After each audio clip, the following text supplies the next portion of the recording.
Fair is foul, and foul is fair is a line from Act 1, Scene 1, in Shakespeare's Macbeth. This famous quote suggests that at what first glance seems good might, in reality, be bad from another point of view, or at least lead to a negative outcome in the long run. It also suggests that the converse is true, that what at first glance seems bad might in reality be good from another standpoint, or at least lead to some form of long-term good.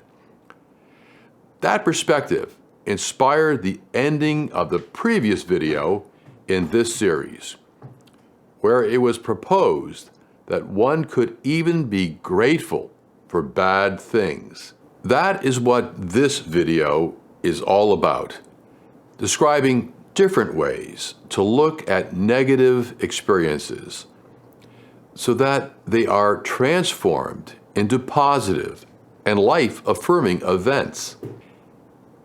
In other words, we describe some recipes to use when life deals you lemons and you want to turn them into lemonade.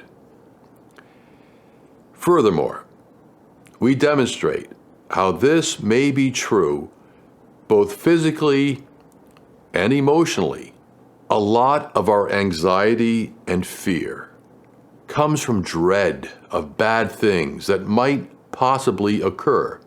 If we could take some of the sting out of those bad things, it might help us to lead happier and healthier lives.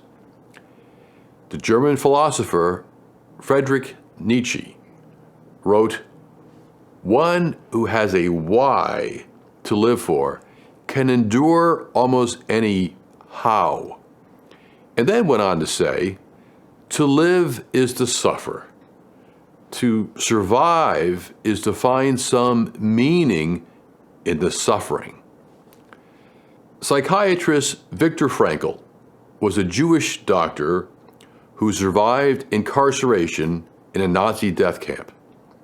He wrote about his experience in his 1946 book, Man's Search for Meaning, where he observed that finding purpose and meaning in our suffering can literally make the difference between life and death, as it did for many of his fellow prisoners who could not endure the stress of the death camp experience. Meaning and purpose can buffer that stress. Seen through the lens of meaning and purpose, suffering can be transformed into an experience more easily endured. Chapter 1, Physical Adversity.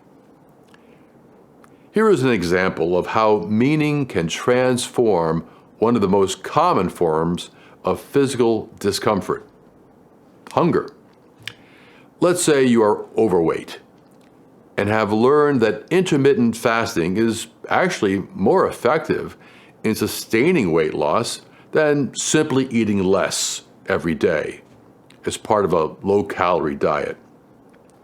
But the problem is, you get so hungry that you end up throwing in the towel. When the hunger gets bad, it would help if you could remember that hunger is mediated by the hormone ghrelin and comes in intermittent waves which decrease in number and severity with time. Because the wave will soon be over, you just need to suck it up for a short time, and not forever. You recall the Persian adage, "This too will pass away." I just have to hold on for a little while longer. I know I can do this for another few seconds. When that time is up, and if the wave still hasn't passed, you repeat this mantra.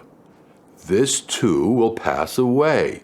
I just have to hold on for a little while longer. I know I can do this for another few seconds. This technique, which the martial artist Randall Bissett called lock-in, refers to focusing only on the present moment to the exclusion of competing thoughts and feelings. Bissett suggested that you have more than enough strength to deal with the discomfort of the present moment. It's when you focus on the prospect of unending future discomfort that you become undone.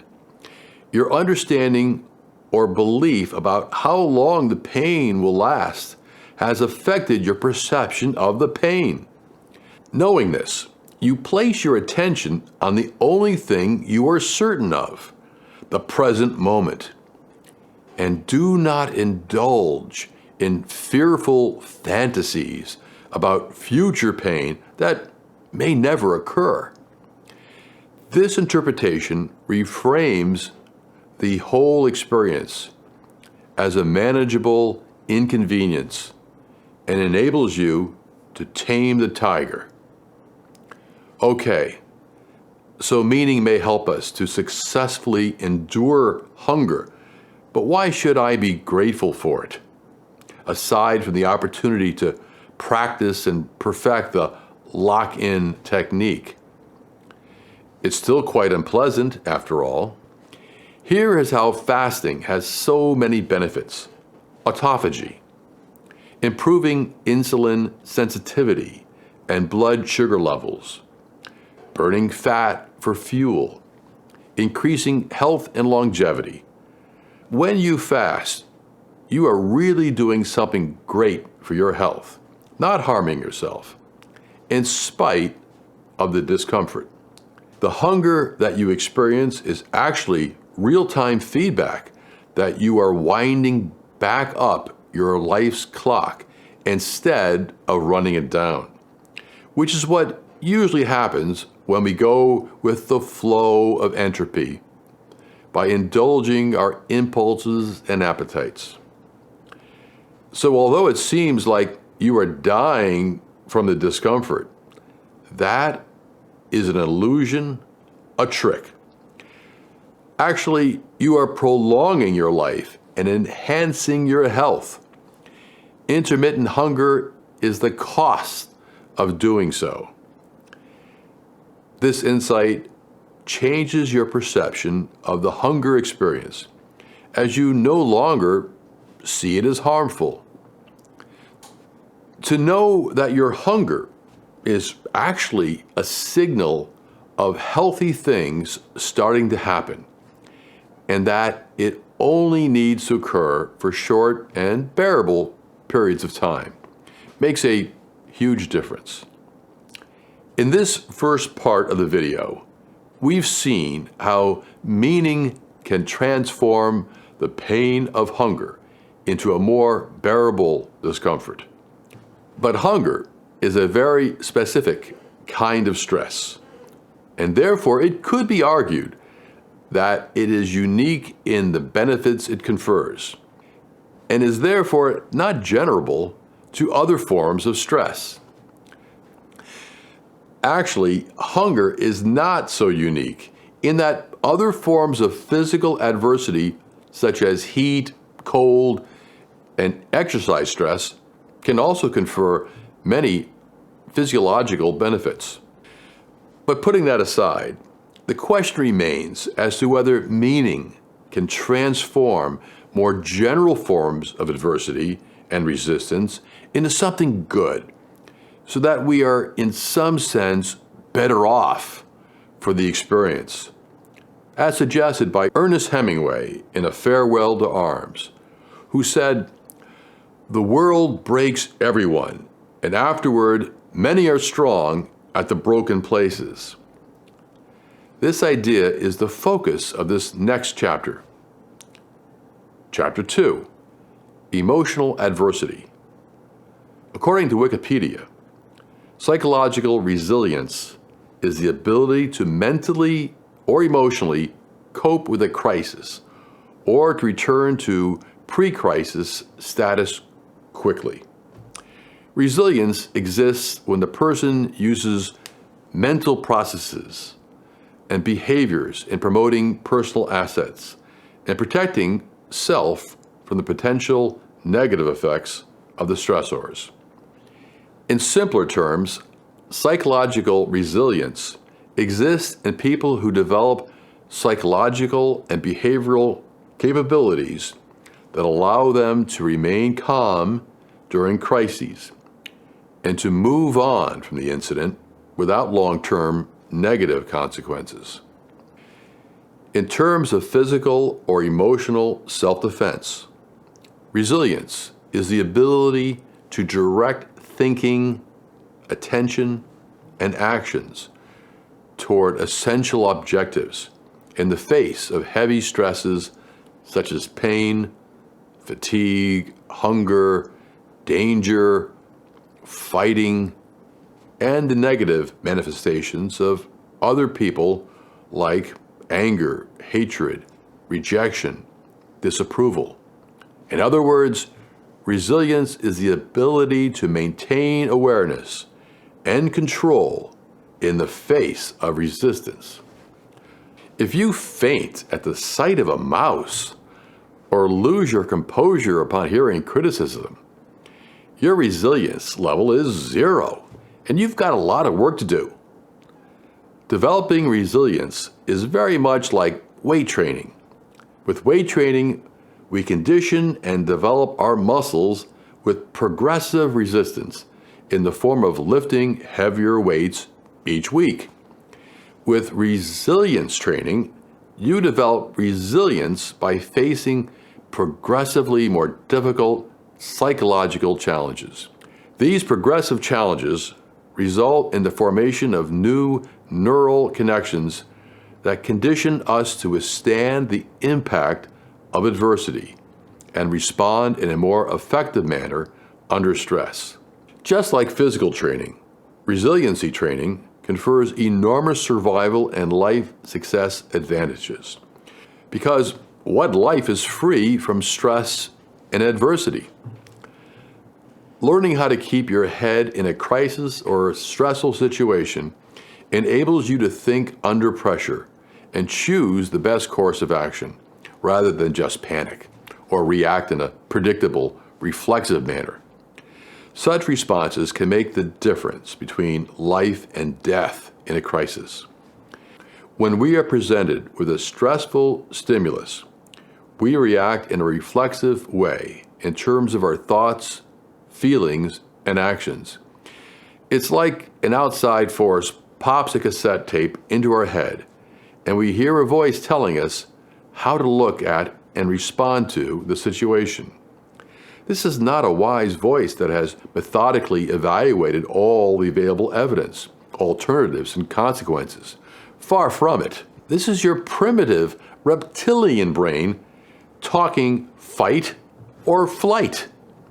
With resiliency training, we can learn to consciously and deliberately select a different tape to pop into our brain instead of passively accepting the usual high probability automatic tape that mechanically gets played according to our conditioning.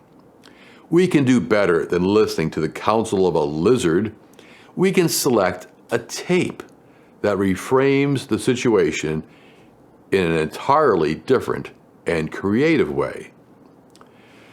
Most emotional adversity is caused by having to deal with the negative behavior and manifestations of other people. Here is a real-life example of a case of emotional adversity and how cognitive reframing can help you to respond. Your cousin, an ardent Trump supporter, is going to call you on your birthday tomorrow, and you tell yourself this is going to be bad.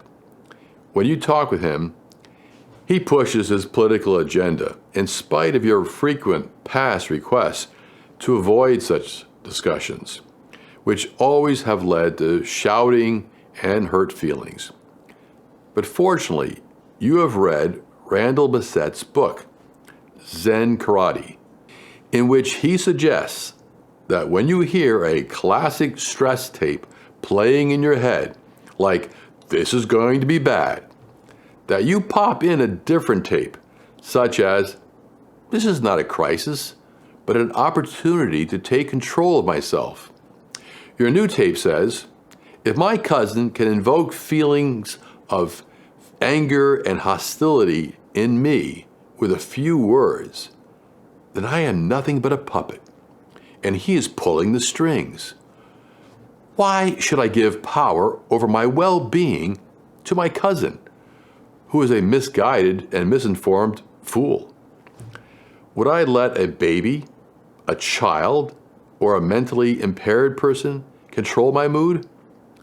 Is this any different? I should rather forgive my cousin, for in the words of Jesus, he knows not what he does. He has been brainwashed and is a prisoner of his conditioning. My cousin is a petty tyrant." Carlos Castaneda's character, Don Juan, says that if you find a petty tyrant, you should thank your lucky stars, and that if one does not cross your path, you need to go out and find one. What is a petty tyrant? A petty tyrant is a person who causes distress by imposing his or her will on others, using psychological pressure rather than physical force. The petty tyrant feels he may impose his will because he believes that he is a superior being who knows better than you, and because he wants to operate from a position of authority. Petty tyrants are the button pushers, the individuals that have the ability to throw things off balance for you if you let them. Many petty tyrants are unaware that they are the cause of so much frustration. They are effective teachers because they force us to closely monitor our own reactions and habitual behaviors. The result is mindfulness and the ability to shift our frame of reference, even if ever so slightly, in order to loosen the fixation to the conditioned response that causes the reaction in the first place. Castaneda believed that by looking at the petty tyrant through a different perspective, a person could not only coexist with a petty tyrant, but also benefit from the relationship. This type of relationship would be most common in the workplace, school, public forum, or family situation, when you have no choice but to be in close proximity to the offensive individual. The challenge for the warrior is to try to consciously get along with this coworker or relative without being petty yourself. It's a rise above it opportunity that could challenge you to the core. Don Miguel Ruiz summarizes by saying, "Don't take anything personally." This is the biggest gift of the petty tyrant, to be able to recognize that even though you will be annoyed to no end by him or her, you must not allow yourself to be energetically attached. They are ruthless and are often painfully consistent in throwing someone off center. They are mind parasites that drain your energy by tempting you to respond from a negative, reactive, and unconscious place. If you give into temptation and indulge yourself in this way, you will feel and experience a loss of force. You have been seduced by the dark side and paid the price for doing so. To fall prey to a petty tyrant means that you allow yourself to become agitated by the same words, behaviors, and attitudes over and over again. Freedom arrives when the petty tyrant no longer affects you. You are in their presence, and they are the same as they have always been, annoying to no end, distracting, and even disruptive. But they just don't have the same effect on you anymore. You are no longer annoyed or imbalanced by them. You have accomplished the feat of shifting your point of view so that you no longer perceive annoyances in the same manner you did in the past, and you have successfully severed the energetic stronghold that the petty tyrant had on your emotional state. In fact, you can't even remember what it was that annoyed you so much in the first place. Your work has paid off, and you have rewired your brain. The petty tyrant can change your world by activating a series of emotions and responses within you that you could not even imagine existed. They are, in their own right, a portal for deepening your quest for autonomy and self-control. Even the worst tyrants can bring delight, provided, of course, that one is a warrior. This may be incomprehensible to those who are in the middle of working with one of the nastiest petty tyrants. How can someone who causes so much emotional turmoil and revulsion possibly bring delight? The delight is found in the moment that the warrior rises above the tyranny and recognizes how utterly ridiculous the seriousness of the petty tyrant is. All this is more eloquently described by Carlos Castaneda himself in his book, The Fire from Within. Quote, "We know that nothing can temper the spirit of a warrior as much as the challenge of dealing with impossible people in positions of power. Only under those conditions can warriors acquire the sobriety and serenity to stand the pressure of the unknowable."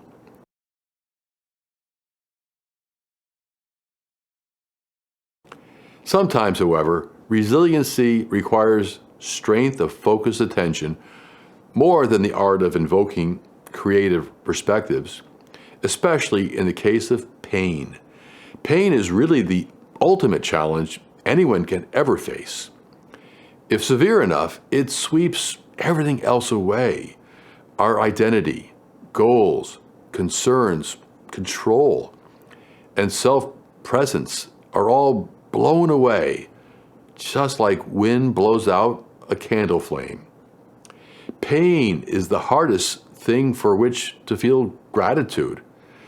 True, you could be grateful for pain if it sensitizes you to the suffering of others or makes you aware of our interdependence upon one another, or helps you appreciate the times when you are not in pain. But when you are in the middle of it, and it's really bad, the only thing you would be grateful for is death, so that suffering comes to an end. Okay.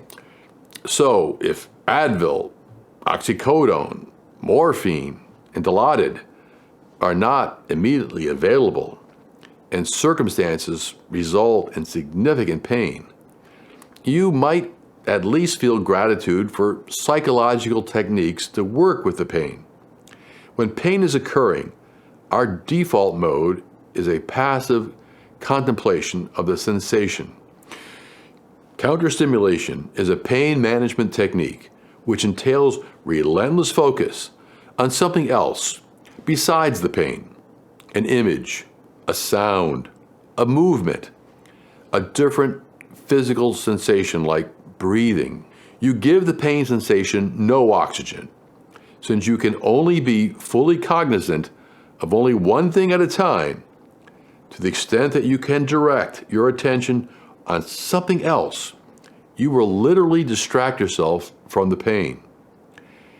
Clear back in 1966, Goldfoot and Canfer discovered that distraction increased tolerance to a noxious stimulus. In the case of chronic pain, this practice can result in a neuroplastic rewiring of the brain to significantly reduce chronic pain over time. To learn more about counter-stimulation, check out our movie and links on the subject in the show notes for this video. But what if pain is so severe that it compromises our very ability to direct attention? This is where a history of meditation and mindfulness practice may be helpful. Just as you can't expect to bench press 200 pounds on your first day in the gym, so you can't direct and sustain attention without a great deal of practice under all kinds of challenging circumstances. Most beginners can only sustain unbroken attention for just a few seconds under the best of conditions. Practice makes a huge difference in developing any skill, so use emotional and physical adversity not only as opportunities for creative reframing, but also as training opportunities to focus attention on the essential objectives of the moment, to the exclusion of less relevant and important concerns that always tend to arise.